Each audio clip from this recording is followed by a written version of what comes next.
nous allons vous présenter une nouvelle plateforme intitulée le sexologue, dans laquelle nous allons tenter d'expliquer, de vous montrer en quoi l'approche de la sexologie à travers cette plateforme viendrait se différencier, c'est-à-dire représenter quelque chose d'inédit, quelque chose qui, dans le fond, serait une autre manière de traiter les troubles de la sexualité féminine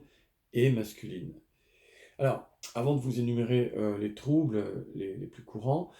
je vais commencer par vous dire que le sexologue est une plateforme qui a pour objet de traiter les troubles de la sexualité par des traitements 100% naturels, qui sont tirés de la naturopathie et qui viennent s'associer à la psychosexologie. Cependant, même dans une nouvelle approche, nous sommes cependant confrontés le plus souvent aux troubles les plus courants, c'est-à-dire ceux mêmes qu'on retrouve dans tous les cabinets de sexologie, aussi bien en médecine hospitalière qu'en médecine de ville, aussi bien chez les sexologues que chez les urologues. Donc nous allons essayer de lister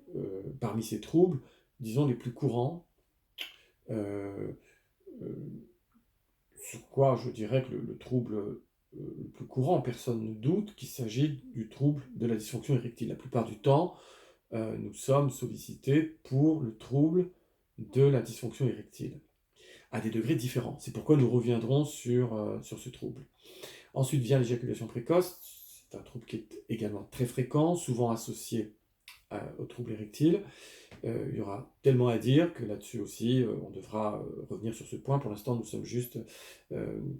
présents par rapport à une vidéo de présentation. Alors, la perte ou la diminution de libido, l'altération du plasma séminal, l'azospermie, puis les addictions psychosexuelles avec la surconsommation de partenaires et ses conséquences notamment sur le couple, ce qui ici nous ouvre un autre champ dans la sexologie, celui de la consultation de couple. En sexologie féminine, nous pourrions également évoquer le vaginisme, les troubles orgasmiques, les troubles de la libido, ainsi que l'hyper- ou l'hyposécrétion de mucus vestibulaire, c'est-à-dire ce qu'on appelle communément, dans le langage populaire, la mouillure vaginale, la cyprine. Alors, on peut, du coup, si on voulait résumer, dire que ce qui amène généralement les patients à la consultation en sexologie, en psychosexologie, pourrait le faire en citant tout simplement trois grandes catégories, hein, que sont la frigidité, l'impuissance et le manque de libido. Mais vous avez aussi en sexologie, en psychosexologie, des comportements qui sont des comportements extrêmes, comme l'exhibitionnisme, le sadomasochisme et, j'allais dire, très à la mode perversion narcissique, le fétichisme et les troubles traumatiques sexuels issus de l'inceste, ce qui se situe ici dans le cadre des abus sexuels en tout genre. Voilà. Mais peut-être que certains d'entre vous auront déjà compris que nous n'aborderons pas le dysfonctionnement sexuel comme une instance et un symptôme isolé, mais beaucoup plus comme un aspect de l'être humain tout entier, un peu comme on le voit dans la psychosomatique. Qu'en s'appuyant sur la recherche, l'expérience clinique, l'écoute des patients, la recherche de l'étiologie au diagnostic, du diagnostic à la réflexion médicale, nous pouvons proposer une orientation thérapeutique naturelle, veillant à restaurer l'état général par la naturopathie, l'état psychologique par le travail analytique, la restauration des organes impliqués dans le bon fonctionnement de l'appareil sexuel